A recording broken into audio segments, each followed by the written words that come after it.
حضرات، نئے سال کے عنوان پر جب لوگ جمع ہوتے ہیں اور بہت ہی دکھ کے ساتھ کہنا پڑتا ہے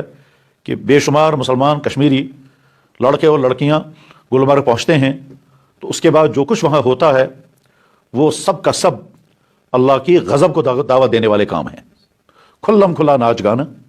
کھلم کھلا شراب خوری، بدکاری، فحش کاری،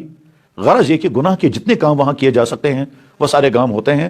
اور کسی ایک فرد کے اندر بھی شاید اس کا احساس نہیں ہوتا کہ ہم کوئی گناہ کا کام کر رہے ہیں۔ اللہ کی زمین پر رہ کر اللہ کی پیدا کی ہوئی اس خوبصورت دنیا میں اللہ کے دیے ہوئے اس خوبصورت جسم کو اللہ کے نافرمانیوں کے ساتھ ہم استعمال کریں، اس سے زیادہ اللہ کے غضب کا مستحق بنانے والی اور کوئی چیز نہیں۔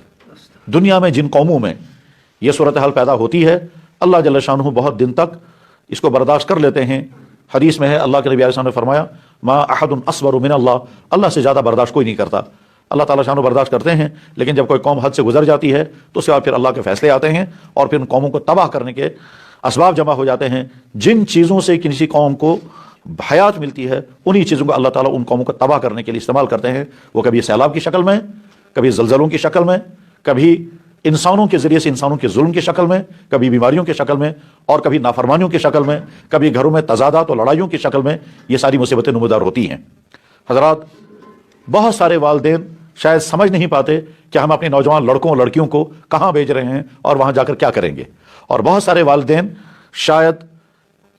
ایمانی غیرت اور اسلامی حمیت اور ضمیر کے اعتبار سے اتنے خالی ہو چکے ہیں کہ ان کو اس کی بھی پرواہ نہیں ہے کہ ہمارے نوجوان لڑکے اور لڑکیاں وہاں جا کر کیا کریں گے اور وہ واپس کون سا کردار لے کر کے آئیں گے۔ اور بہت سارے والدین کو شاید خبر بھی نہیں رہتی ہے، ان کے بچے لڑکے ہوں یا لڑکیاں ان کو دھوکہ دے کر کے کوئی کسی دوست کے ہاں ملنے، کوئی کسی سہیلی سے ملنے کے بہانے نکل جاتے ہیں، اور اس کے بعد پھر وہاں پہنچتے ہیں اور وہاں کیا ہوتا ہے ہم نے اپنی آنکھوں سے دیکھا تو نہیں، لیکن اپنے دردمند بھائیوں سے جو کچھ سنا اس کی بنا پر ارادہ کیا آپ کے سامنے، اور اپنے کچھ بھائیوں کے اصرار کی بنا پر ارادہ کیا کہ یہ صورتحال سمجھائی جائے اور بتایا جائے کہ یہ کوئی خیر کا راستہ نہیں ہے، یہ کوئی ترقی کا راستہ نہیں ہے، یہ کوئی بھلائی کا راستہ نہیں ہے، یہ تباہی کا راستہ ہے۔